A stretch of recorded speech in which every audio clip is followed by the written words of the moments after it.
अगला क्वेश्चन देखते हैं। This is the given cell, ठीक है। ई सेल दे रखा है -0.42 वोल्ट। कैडमियम 2+ का इनिशियल जो कंसेंट्रेशन है कैथोडिक कंपार्टमेंट में वो था 0.001 मोलर और Cn- का इनिशियल कंसेंट्रेशन था 0.014 molar. Then we have to find the Kf of cadmium Cn4 ठीक है। अच्छा, ऑब्वियसली बात है ये कंसेंट्रेशन सेल है, हम सिंपली लिखेंगे जो CD left plus CD2+ right give me CD2+ left plus cadmium right, that is what we can write. तो सिंपल सी बात है, जो हमारा Q होगा इस पर that will be concentration of cadmium 2+ left by concentration of cadmium 2+ right। n जो है वो मेरा 2 है और कंसेंट्रेशन सेल होने के कारण इनॉट सेल जो है वो मेरा 0 है। ओके, तो मैं ये लिख सकता हूं जो E cell that is -0.42 volt 0 - 0.06 by 2 log 10 0.006, यहां पर तो कंसेंट्रेशन फिक्स ही रहेगा लेफ्ट की तरफ, divided by concentration of cadmium 2+ in the right.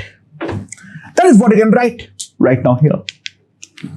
तो मेरे पास यहां पर आ जाएगा, इसको अगर मैं करूंगा तो माइनस माइनस तो खत्म हो जाएगा, ये आ जाएगा मेरे पास 14।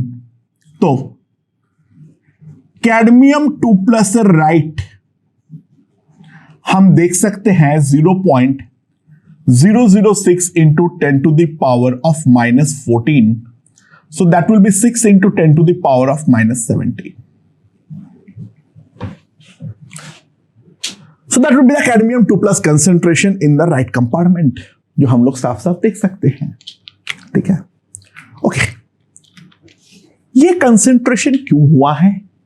क्योंकि सिंपल सी बात है, कॉम्प्लेक्सेशन रिएक्शन एक्सट्रीमली फास्ट होने के कारण कैडमियम 2+ + 4 टाइम्स साइनाइड प्रैक्टिकली पूरा फॉरवर्ड जो है वो जा चुका है और यहां पर हमारा बन गया है कैडमियम Cn4 और ऑब्वियसली बात है कैडमियम 2+ तो हमारा पूरा समाप्त हो जाएगा। इसका 1 मोल इसका 4 मोल को कंज्यूम करेगा तो ये वाला कंसेंट्रेशन हो जाएगा मेरे पास 0.01 और ये वाला जो कंसेंट्रेशन हो जाएगा वो हो जाएगा 0.001। और अब थोड़ा सा ये वाला जो है वो हमारा बैकवर्ड रिएक्शन में टूटने वाला है। CdCN4 in equilibrium with B CD2+ plus 4Cn- इसका इक्विलिब्रियम कांस्टेंट होगा Kd, that will be equals to 1/Kf। तो मेरे पास जो Kd आएगा, कैडमियम 2+ का कंसेंट्रेशन वो मैंने ऑलरेडी निकाल रखा हूं 6 into 10 to the power of -17। Cn- whole to the power 4 वो मैंने निकाल रखा हूं, Cn- का 0.01 ही रहेगा, तो ये हो जाएगा मेरे पास 10 to the power -8 divided by इसका कंसेंट्रेशन। इसका कंसेंट्रेशन जो है वो मेरे पास आ गया है 10 to the power of -3, ठीक है। ये मेरे पास जो है वो मेरे पास Kd का वैल्यू आ गया है, तो मैं देख सकता हूं Kd जो है वो आ जाएगा 6 into 10 to the power of -22, ठीक है। That is my Kd। तो मेरा जो Kf होगा, कैलकुलेशन एक बार देख लेना तुम लोग, मेरे ख्याल से मैंने सही किया हूं, कहीं पर गड़बड़ होगा तो कैलकुलेशन को ठीक कर लेना। बाय 6 तो 5/3 1.67 into 10 to the power of 21, so that will be the Kf of the given complex salt। Cyanide के Kf एक्सट्रीमली हाई होती है, ठीक है। तो ऑर्डर जो आया है वो ठीक ही आया है, कहीं पर कैलकुलेशन मिस्टेक हुआ है तो प्लीज चेक इट, ठीक है। बाकी मोटे मोटे तौर पे कॉन्सेप्ट जो है वो तो समझ में आ गया होगा। ओके, अगला क्वेश्चन देखते हैं। मेरे पास लेड सिल्वर का एक अलॉय है, उस अलॉय का टुकड़े का मास है 1.08 ग्राम। मैंने उस पर डाइल्यूट HNO3 के अंदर पूरा अलॉय को सोक किया, जिस पर दोनों मेटल जो है वो अपना करस्पॉन्डिंग ऑक्साइड्स में कन्वर्ट हुआ। अब बेसिकली हमारा आयंस में कन्वर्ट हुआ Pb2+ एंड Ag+ में। The volume is made up of 100 ml। मैंने अब इसके अंदर एक सिल्वर, प्योर सिल्वर का रॉड जो है वो मैंने डिप किया, और ये जो मेरा अब इलेक्ट्रोड बन गया है पूरा, ठीक है, कंपार्टमेंट बन गया है, उसको दूसरे साइड पर मैंने स्टैंडर्ड हाइड्रोजन इलेक्ट्रोड से कनेक्ट करने पे जो हमारा ई सेल देखने को मिला, that is 0.62 volt. Corresponding datas are given, तो mass percent of Ag in alloy हमें निकालना है।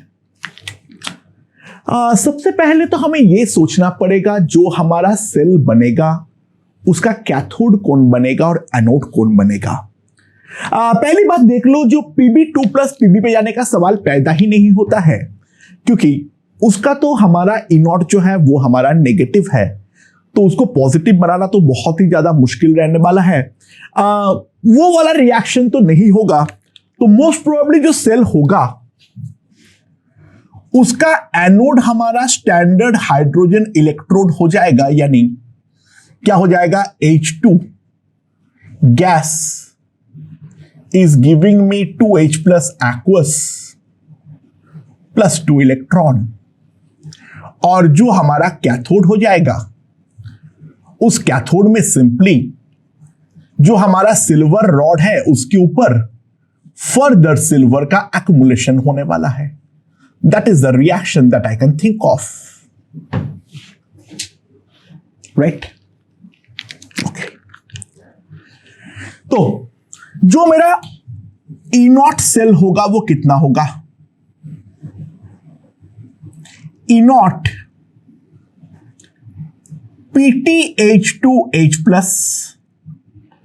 plus E0 Ag+ gives you Ag। ये वाला तो हमारा स्टैंडर्ड ही है, इसको लेकर तो दिमाग लगाना ही नहीं है। तो ये तो मेरे पास 0.8 वोल्ट ही होने वाला है। तो यहां पर जो मेरा Q आएगा इस रिएक्शन का, Q मेरे पास आएगा सिंपली, यहां पर मैं n को 1 मान रहा हूं, मतलब ऊपर वाला रिएक्शन को मैंने हाफ से डिवाइड कर दूंगा। मैं रिएक्शन को जब ऐड करूंगा तो मैं इस तरीके से करूंगा, ठीक है, मैं इस तरीके से कर रहा हूं। सो n मेरा 1 है, Q जो है वो है मेरे पास 1 बाई कंसेंट्रेशन ऑफ Ag+। तो मैं सिंपली लिख सकता हूं जो 0.62 0.8 minus 0.06 by 1 log 10 concentration of 1 by Ag+, तो minus 0.18 equals to 0.06 log 10 concentration of Ag+, ठीक है।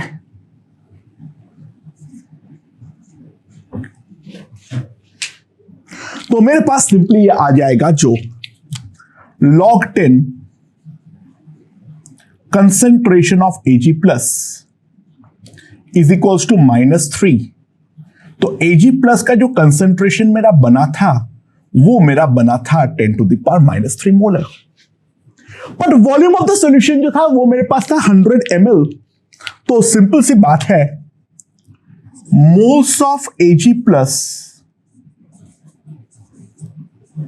will be equals to 10⁻⁻4 by -3 by 10, that will be 10⁻⁻4 and that is going to be the moles of Ag।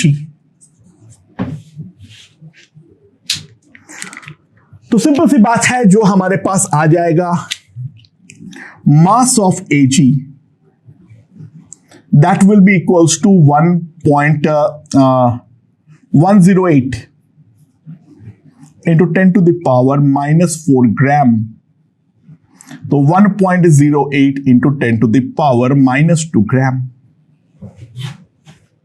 और total alloy का मास जो था वो था मेरा 1.08 ग्राम।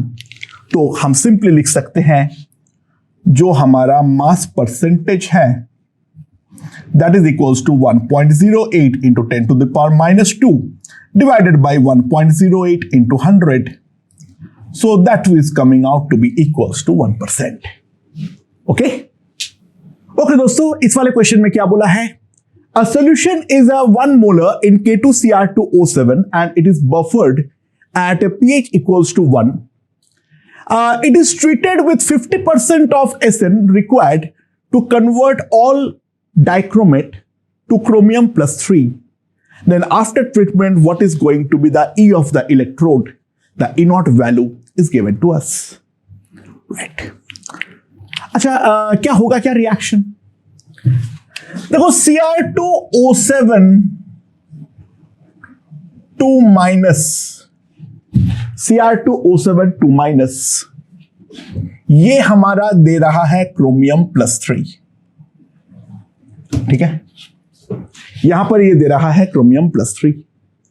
और जो हमारा ये वाला रिएक्शन है, इसके बारे में अगर मैं देखूं तो टोटल यहां से यहां पर जाने पे ये ऑक्सीडेशन रिडक्शन रिएक्शन है, तो 6 इलेक्ट्रॉन जो है वो मुझे ऐड करना पड़ेगा. ठीक है, 2 times क्रोमियम प्लस 3.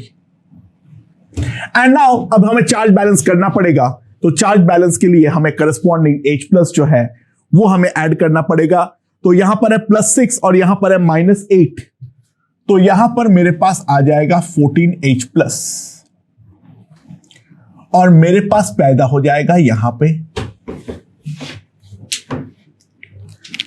तो जितना था उसका आधा जो है वो मैंने खत्म कर दिया हूं, तो इसका जो नया कंसेंट्रेशन है वो होगा मेरा 0.5 मोलर. पर इसका 1 से ये 2 पैदा हो रहा है, तो इसका जो कंसेंट्रेशन हो जाएगा वो मेरा हो जाएगा 1 मोलर. और H प्लस का कंसेंट्रेशन तो फिक्स है, pH जो है उसको मैंने बफर किया हूं 1 पे, तो H प्लस का कंसेंट्रेशन 0.1 मोलर पे हमारा डेफिनेटली फिक्स रहने वाला है. तो ये वाला रिएक्शन का जो Q आएगा that will be Cr plus 3 का whole square by Cr2O7 2 minus concentration of H plus to the power 14. That is going to be that. तो यहां पर ये 1 हो जाएगा, 1 का होल स्क्वायर, और ये पर 2 हो जाएगा, तो ये 2 हो गया, और यहां पर 0.1 हो गया, तो मेरे पास ये आ जाएगा 2 into 10 to the power of 14. n जो है that n is going to be equals to 6. ठीक है. अच्छा, now E will be equals to E naught minus 0.06 by 6 log 10Q यानी 2 into 10 to the power of 14. 1.33 minus 0.01 14.3. That is what I can write. तो मेरे पास आ जाएगा -0.143, तो कितना आ जाएगा 1 point, यहां पे 7, यहां पे 5, 8, 1.187 वोल्ट. ऐसे तो बहुत आसान क्वेश्चन है, मेन इसका लैंग्वेज को समझना जरूरी है. और Sn कहां पर जा रहा है उस पर बिल्कुल भी ध्यान मत दो. Sn +2 पर जाएगा या Sn +4 पे जाएगा, उस चीज के बारे में जरा सा भी ध्यान देने की हमें जरूरत नहीं है, क्योंकि हमें ई सेल जो है वो तो निकालना ही नहीं है. Reduction half is only important. Oxidation half में क्या हो रहा है, Sn कहां पर जा रहा है, that is absolutely not required. तो बाकी जो है ये काफी आसान क्वेश्चन है, समझ में आ गया होगा. ये क्वेश्चन उठाने का मेन रीजन ये है, मेरा एक्सपीरियंस से कहता है, जो जितने बार भी बच्चों को मैंने ये क्वेश्चन दिया हूं, a lot of students has faltered in this question. जबकि इस क्वेश्चन में कुछ होता नहीं है, तो ठीक है मैंने करवा दिया. कुछ लोग जो ये क्वेश्चन पहली बार देखोगे, मोस्ट प्रॉब्ली वहां पे फॉल्टर करोगे, तो फिर भी एक बार के लिए देख लो ये वाला क्वेश्चन बोलना क्या चाह रहा है. ओके दोस्तों, तो अगला क्वेश्चन देखते हैं. स्टैंडर्ड डैनियल सेल है, ये मेरा इनिशियल सिचुएशन है जो दे रखा है। अब क्या है, जो मेरा राइट वाला कंपार्टमेंट है उसके अंदर कुछ CuCl2 जो है वो गिर जाता है, solid CuCl2 without changing the volume, और जो सेल का EMF है वो हमारा 9 वोल्ट से इंक्रीज करता है। तो हमें निकालना है जो कितना मास CuCl2 इसके अंदर गिरा था, राइट। अच्छा, नाउ ऑब्वियसली बात है, जो रिएक्शन हो रहा है वो क्या हो रहा है, Zn solid plus copper 2 plus aqueous gives me Zn2 plus aqueous plus copper solid. ये है रिएक्शन जो हमें दे रखा है। तो क्यों जो है वो इस रिएक्शन का वो हमारे पास कितना है, concentration of Zn2 plus by concentration of copper 2 plus, concentration of Zn2 plus by concentration of copper 2 plus, right. और N जो है वो मेरा 2 है। Zn2 प्लस है कंसेंट्रेशन तो 0.1 मोलर पे फिक्स रहेगा। तो E0 सेल कितना है जो इनिशियली था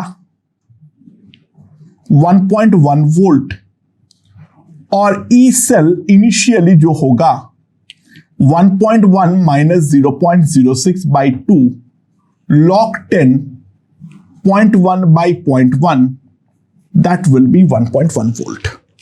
E सेल भी स्टार्टिंग में 1.1 वोल्ट ही था, और जो मेरा E सेल फाइनल होगा वो कितना हो जाएगा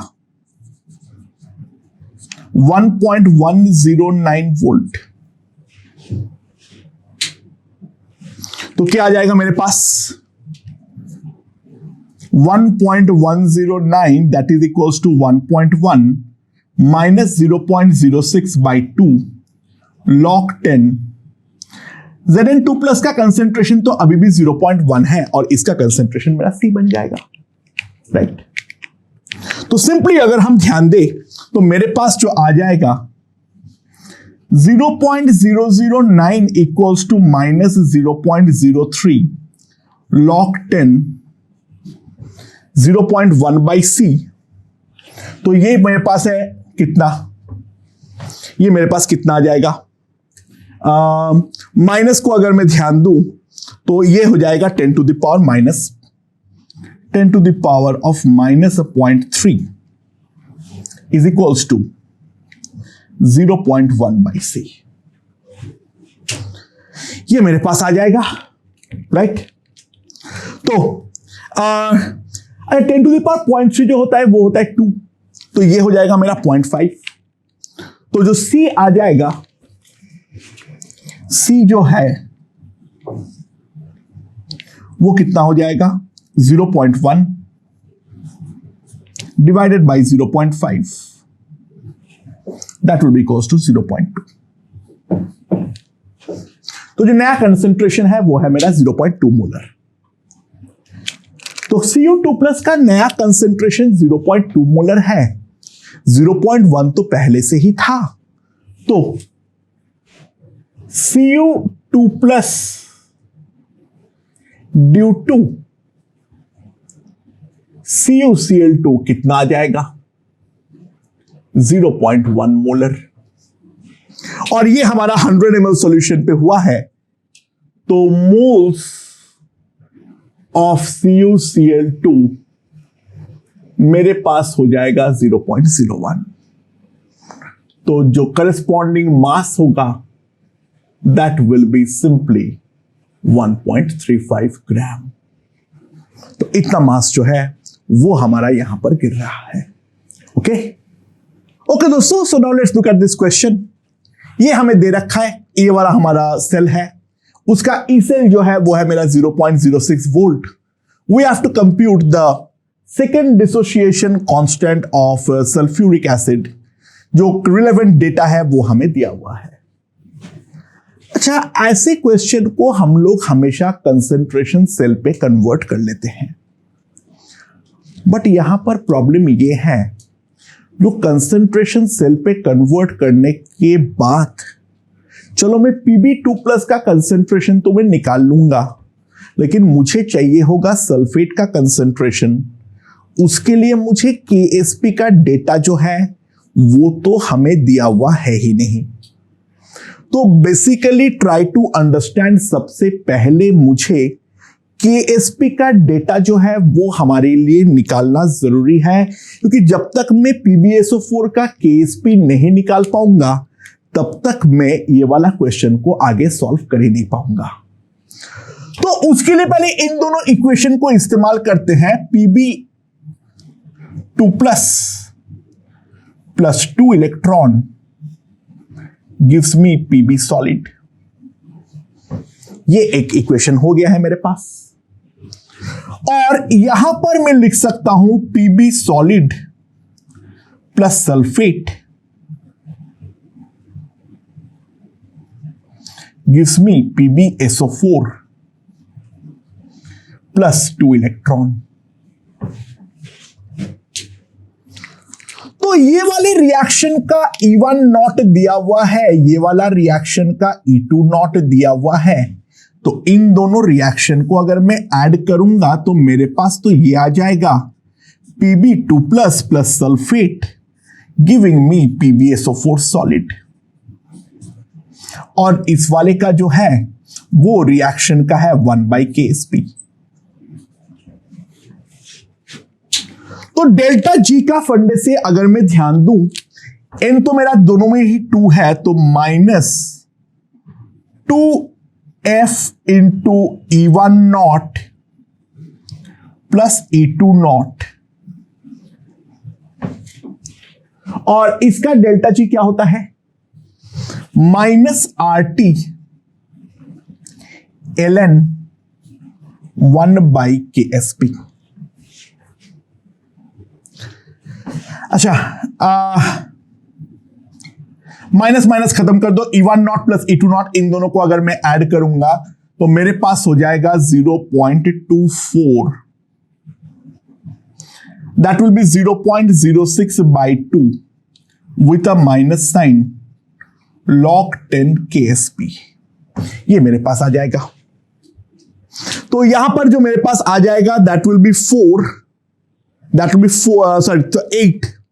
तो मेरे पास जो KSP आएगा that will be equals to 10 to the power of -8। Lead sulphate का जो KSP आएगा that will come out to be equals to 10 to the power -8। सबसे पहले ये डेटा से मैंने KSP का वैल्यू जो है वो मैंने निकाल लिया। ठीक है, KSP का वैल्यू से मैंने बाकी डेटा से KSP का वैल्यू मैंने निकाल लिया। और अब जो है इसको मैं कंसंट्रेशन सेल पे कन्वर्ट करना चाहता हूं, तो Pb left plus Pb2 plus right, Pb2 plus left plus Pb right, ये तो हमारा कंसंट्रेशन सेल ही है। तो सिंपली मैं एक चीज लिख सकता हूं, इसका Q जो है that is equals to Pb2 plus left by Pb2 plus right, N जो है वो है मेरा 2। तो मेरे पास सिंपली जो आ जाएगा E सेल 0.06। E नॉट तो इसका 0 है क्योंकि कंसंट्रेशन सेल है, तो 0.03 log 10। Pb2 प्लस लेफ्ट वो मुझे निकालना है,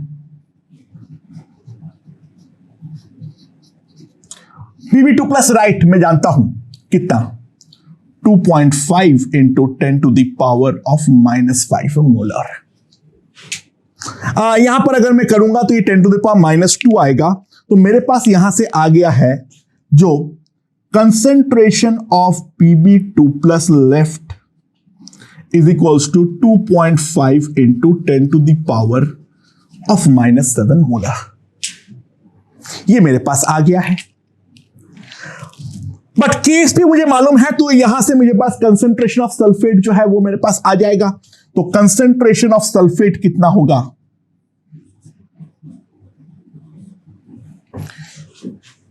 KSP डिवाइडेड बाय दिस, तो कितना हो जाएगा 1/2.5 और ऊपर 10 to the power -1, तो सल्फेट का कंसंट्रेशन हो जाएगा 0.04 मोलर। ठीक है। अच्छा, लेकिन ये चीज कैसे आया है? ये HSO4 माइनस का डिसोसिएशन से आया है। तो HSO4 माइनस हमारा डिसोशिएट होकर दिया है H प्लस प्लस सल्फेट। ये चीज हमें यहां पर दिया है। नाउ यहां पर ध्यान दो, इनिशियली ये है 0.6, ये है 0, ये है 0, ये हो जाएगा 0.56, ये हो जाएगा 0.04, ये हो जाएगा 0.04। तो Ka2 जो हमारे पास आएगा that will be 16 into 10 to the power of minus 4 divided by 0.56। ठीक है। अब जो भी आता है 0.56 के बारे में अगर हम ध्यान दें तो कितना आ जाएगा मेरे पास? 0.5 होता तो 2 होता तो 3.2 होता। ठीक है। एंड पॉइंट उससे थोड़ा सा कम हो जाएगा। 3 अगर मैं देखूं तो 3 में कितना हो रहा है? तो 3 से भी थोड़ा कम, तो approximately 2.8 into 10 to the power of minus 3। ये मेरे पास आ जाएगा the value of Ka2 of H2SO4। तो मेन था यहां पर KSP कुछ भी करके निकाल लो, और जैसे ही KSP का वैल्यू आ गया है बाकी सारे करना तो हमें आता है। तो ये थोड़ा सा डिफरेंट टाइप का क्वेश्चन था, ध्यान से एक बार वापस देख लेना। ओके दोस्तों, तो ये वाला क्वेश्चन देखते हैं। इसमें बहुत सारा डेटा जो है वो हमें दिया हुआ है and based on the data कुछ पूछा गया है, वो देख लो। सबसे पहले go for the data, observe. Now ये बोला है जो मैं एस्टिमेट करना चाहता हूं the amount of FeC2O4 in a solution, तो उस एस्टिमेशन में मैं क्या सामान इस्तेमाल नहीं कर सकता हूं। अच्छा, ध्यान दो, बेसिकली जब मैं Fe2 इसका एस्टिमेशन करना चाहूंगा तो मेरा Fe2 प्लस ऑक्सीडाइज होके कन्वर्ट होगा Fe+3 में, और ऑक्सलेट ऑक्सीडाइज होके हमारा कन्वर्ट होगा CO2 में। ठीक है। So these are both the oxidation reaction. तो ये हम जानते हैं, इस पे 1 यूनिट का चेंज है, इस पे दोनों कार्बन है, दोनों में 1-1 यूनिट का चेंज है। इसका जो हमारा N फैक्टर है वो हमारा 3 है रेडॉक्स के लिए। तो अगर मान लो कोई ऑक्सीडाइजिंग एजेंट मैंने डाला तो उसका N1V1 मुझे मालूम पड़ जाएगा, N2 तो इसका मालूम है, तो वहां से मैं वॉल्यूम जो है वहां पे जो है वॉल्यूम हमें मालूम है, वहां से हम N2 जो है वो निकाल देंगे। ठीक है, right. But try to realise, जो मैं एसिड डालता हूं सल्फेट या फिर Cl-, ये सारे चीजों का ऑक्सीडेशन होना भी तो संभव है। हम जो एसिड डालते हैं HCl और H2SO4, क्लोराइड और सल्फेट दोनों का भी ऑक्सीडेशन होना तो पॉसिबल है। ध्यान दो, अगर हमारा एसिड का एनायन खुद ऑक्सीडाइजिंग एजेंट को खाना चालू कर दे तो इन दैट केस हम किसी भी हालात पर एस्टिमेट कर ही नहीं पाएंगे। यानी एसिड का एनायन मेरा किसी भी हालात पर ऑक्सीडाइज नहीं होना चाहिए। ट्राई टू अंडरस्टैंड, मेरे पास यहां पे 2 मेन ऑक्सीडाइजिंग एजेंट दे रखा है, this one and this one. ये मेरा है 1.33 वोल्ट, ये है मेरा 1.51 volt. For 1.33 volt both this two are safe, क्योंकि ओवरऑल जो मेरा इनॉट सेल बनेगा वो तो मेरा नेगेटिव बनेगा, यानी क्लोराइड का ऑक्सीडेशन या फिर सल्फेट का ऑक्सीडेशन K2Cr2O7 जो है वो तो हमारा नहीं करने वाला है। तो ऑब्वियस सी बात है K2Cr2O7 जो है वो हम दोनों पे ही इस्तेमाल कर सकते हैं। नाउ KMnO4 अगर हम इस्तेमाल करेंगे तो उसका वैल्यू है 1.51 वोल्ट।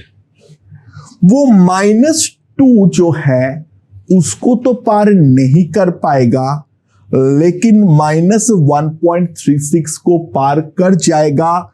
तो दोस्तों ध्यान दो, this one is safe, this one is not.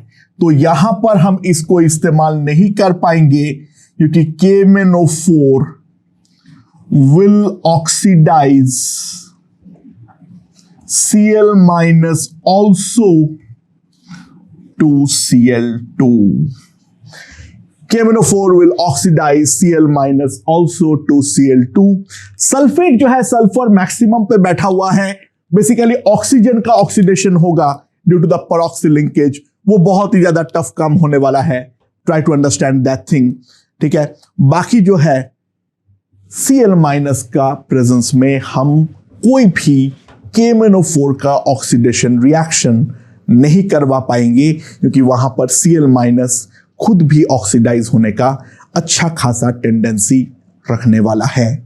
Okay, theoretical question था लेकिन काफी ज्यादा इंपॉर्टेंट कॉन्सेप्ट है, इसीलिए मैंने करवा दे रहा हूं।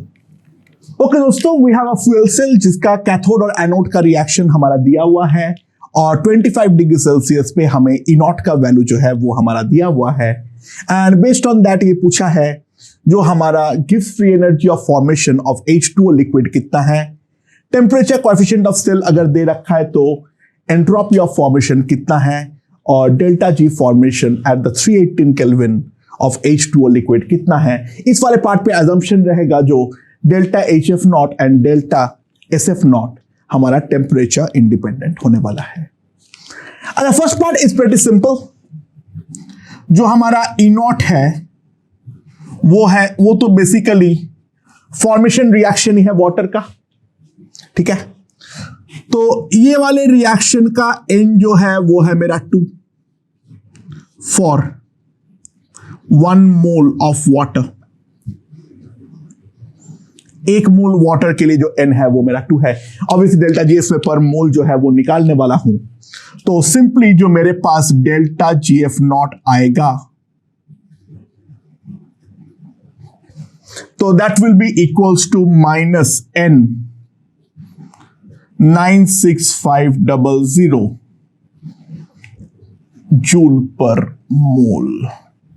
तो 1000 से डिवाइड कर दो, -2.4 इंटू 96.5 किलो जूल पर मोल, ठीक है।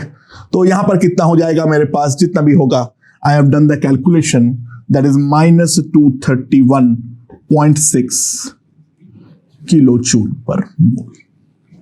ये हमारे पास आ जाएगा इसका जो gives free energy of formation. अच्छा, टेम्परेचर कोएफिशिएंट ऑफ सेल क्या होता है, dE cell by dt। So that comes out to be, अगर याद करो dE cell by dt अगर हम ध्यान दो तो क्या आता है मेरे पास, डेल्टा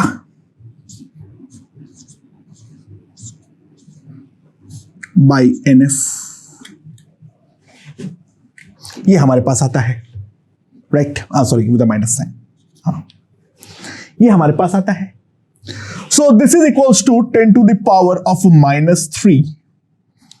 तो डेल्टा रिएक्शन SF0 फॉर्मेशन का delta SF0 is equals to -NF into 10 to the power -3 joule. यहां पर यूनिट क्या हो जाएगा, joule per mole kelvin. n मेरा यहां पर 2 है तो -2 इंटू 96.5 आ जाएगा मेरे पास। So that will be equals to -193 joule per mole kelvin. तो मेरे पास डेल्टा SF0 आ गया है। तो इन दोनों इंफॉर्मेशन के सहारे मैं लिख सकता हूं जो मेरा डेल्टा HF0 आएगा, that will B delta GF0 that is -231 0.6 kilo joule per mole plus T delta S plus 298 into -193 divided by 1000, ये हमारे पास आ जाएगा। ठीक है, प्लस 298 -193 डिवाइडेड बाई 1000, इतना किलो जूल पर मोल जो है वो हमारे पास आ जाएगा। तो दूसरे टेम्परेचर पे अगर मुझे निकालना है तो delta GF not at 318 kelvin, delta H F not वो कितना हो जाएगा, -213.6 plus 298 into -193 divided by 1000 minus T delta S, तो -318 इंटू -193 डिवाइडेड बाई 1000। तो यहां पे कैलकुलेशन काफी आसान हो जाएगा। तो -20 तो यहां पर हो जाएगा मेरे पास -50, यहां पे माइनस आ गया, तो 193/50, तो लगभग जो है मेरा 0.4 करीबन है। तो यहां पर मेरे पास जो आ जाएगा that will be equals to, तो यहां पे प्लस हो जाएगा, तो -227.74 किलो जूल पर मोल। अच्छा, ध्यान देना, ये फ्यूल सेल का रिएक्शन तुम्हें कोई देगा नहीं, वो चीज तुम्हें डायरेक्टली पता होना चाहिए, उसका ई नॉट सीधा तुम्हें दे देगा, उसके बाद ये क्वेश्चन पूछेगा। एक बार टेम्परेचर कोएफिशिएंट को वापस गेम पर लेकर आया, बाकी तो ये आसान क्वेश्चन ही है। Copper reduces HNO3 to both NO and NO2 depending on the concentration of HNO3. The partial pressure of NO and NO2 equals to 10 to the power -3 atm. E naught of nitrate gives you NO equals to 0.96 volt and E naught of nitrate gives you NO2 gives you 0.79 volt. Then find the concentration of HNO3 where the thermodynamic tendency of copper to give NO and NO2 are both equal. तो एक बार के लिए ये reaction जो है उसको हम देखते हैं। ठीक है, अच्छा, कॉपर को देखने का तो कोई जरूरत नहीं है, बेसिकली मुझे दोनों का हाफ सेल ही देखना है। तो नाइट्रेट प्लस H प्लस, ठीक है, plus electron gives me NO plus water. If this is a reaction जिसके बारे में मैं ध्यान दूं, तो नाइट्रोजन जो है यहां पे नाइट्रेट के बारे में अगर मैं देखूं तो नाइट्रेट में +5 ऑक्सीडेशन स्टेट है और यहां पर जा रहा है वो +2 पे, तो 3 इलेक्ट्रॉन का लेन या देन इन्वॉल्व है, तो यहां पर 3 होना पड़ेगा। एंड टू बैलेंस हाइड्रोजन यहां पर 4 होना पड़ेगा। ठीक है,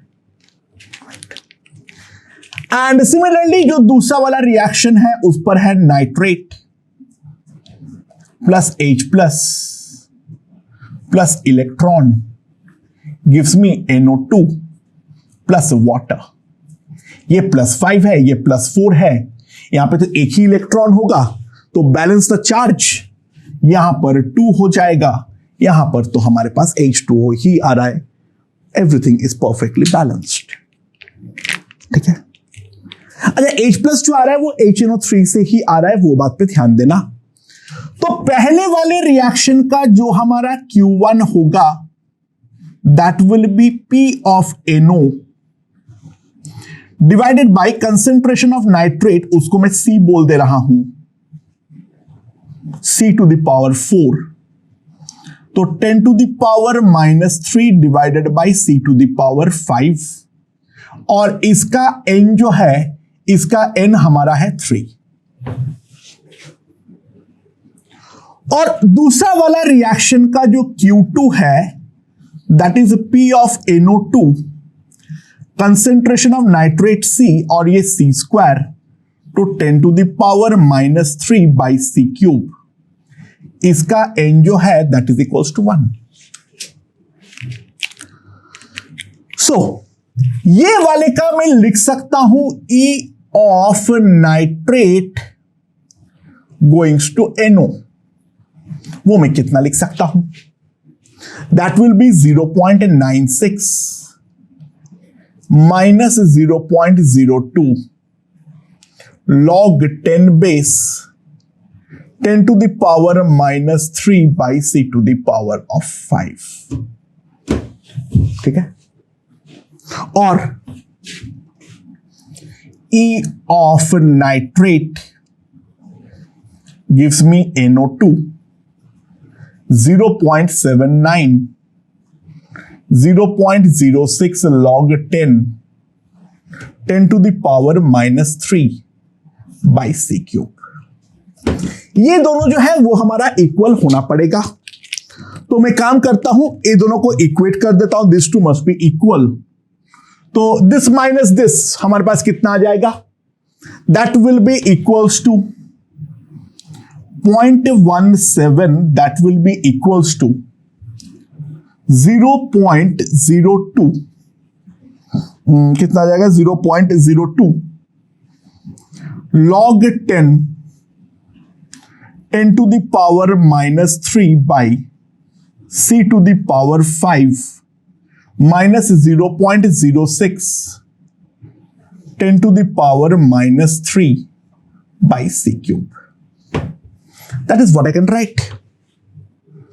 And यहां पर अगर मैं 0.02 से डिवाइड कर देता हूं तो मेरे पास यहां पे आ जाएगा कितना आ जाएगा?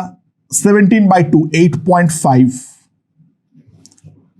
log 10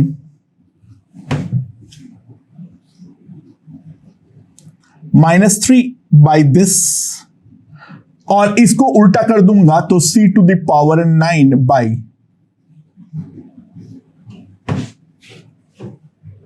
तो मेरे पास आ जाएगा 10 to the power 8.5 10 to the power 6 into C to the power of 4. So मेरे पास सिंपली आ जाएगा C to the power 4 is equals to 10 to the power of 0.25. तो C जो आ जाएगा 10 to the power of 625 molar. So that is the concentration where the reduction tendency of copper, ठीक है, to both NO2 and NO, they are equal. तो दोस्तों, with this we complete the discussion regarding the galvanic cell. Now we move on to the electrolytic cell. Okay.